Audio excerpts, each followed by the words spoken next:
बहुत important concept है, this is mole concept. हम एन से रिप्रेजेंट करते हैं मोल को। आप 3 फॉर्मूला याद रखिए। मोल निकालने के लिए किसी भी सब्सटेंस का मास अगर गिवन है तो उसको मोलर मास से डिवाइड कर दो, मोल मिल जाएगा।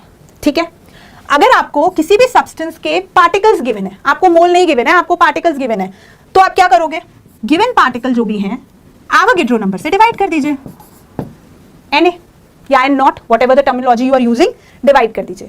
एंड सपोज आपको एसटीपी पे वॉल्यूम गिवन है, STP standard temperature and pressure की बात कर रहे हैं, और आपको वॉल्यूम गिवन है, तब क्या करोगे बेटा,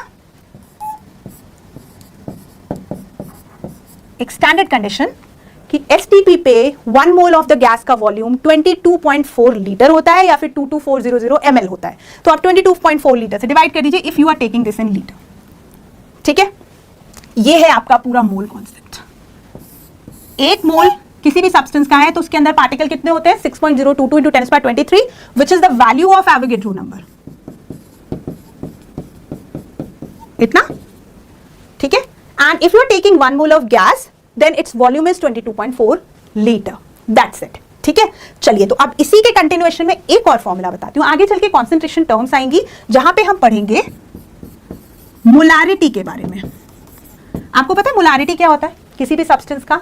1 लीटर वॉल्यूम अगर आपने सोल्यूशन लिया, कॉन्सेंट्रेशन रिप्रेजेंट करने की टर्म है ये, right. If you are taking the 1 litre volume of a solution, inside that if it's 1 mole is present then molarity is termed as 1 molar. ठीक है, सो मोलारिटी निकालने के लिए आप क्या करते हैं, किसी भी सब्सटेंस के मोल्स को, this is moles of solute, को आप वॉल्यूम ऑफ सोल्यूशन से डिवाइड करते हो। ये है मोलारिटी निकालने का तरीका, आगे कॉन्सेंट्रेशन टर्म्स में आता है बेटा ये। ठीक है, this is how we proceed for the molarity. तो अगर आपसे कहा जाए कि मोल ऑफ सोल्यूट निकालो तो क्या करोगे बेटा, एक और तरीका मोल निकालने का, मोलारिटी को वॉल्यूम से मल्टीप्लाई कर दो। ठीक है, मोलारिटी को वॉल्यूम से मल्टीप्लाई कर दीजिए, आपको मोल्स मिल जाएगा। ये पेज पे सारे formula of the mole concept है, इसके अलावा कुछ नहीं लगना है, सिर्फ अप्लाई करना पड़ेगा। ठीक है, अब एक क्वेश्चन है, ये भी मोल कॉन्सेप्ट से ही बेस्ड क्वेश्चन है, और प्रीवियस ईयर 2016 में नीट 2 जो हुआ था वहां पे आया था क्वेश्चन।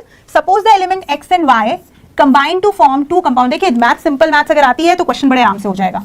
xy2 एंड x3y2 बहुत फेवरेट क्वेश्चन है एग्जामिनर्स का। When 0.1 mole of xy2 weighs 10 gram, आपको कहा गया 0.1 मोल ऑफ xy2 वेज कितना, 10 ग्राम।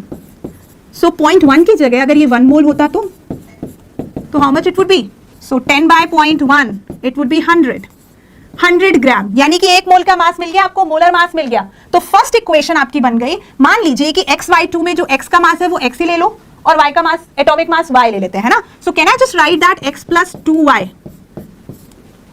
Atomic mass of x 2 into atomic mass of y, and how much it would be 100। अभी तो निकाला। अब दूसरा इक्वेशन बनाते हैं, आगे बढ़ते हैं। 0.05 mole of x3y2, next thing 0.05 mole of x3y2, it has the mass 9 ग्राम। सो 1 मोल का मास कितना होगा बेटा, इसका भी चेक करो, 9 upon 0.05, यानी कि ये हो गया 900 by 5, कितना होगा 180, है ना। डन। तो now the next equation, this was equation 1 and equation 2 क्या बनेगा आपका, 3x plus 2y। देखिए x3y2 है ना, दिस इज इक्वल टू 180। ये बन गया हमारा सेकेंड इक्वेशन। ठीक है, अब इक्वेशन 2 में से इक्वेशन 1 को माइनस कर दीजिए।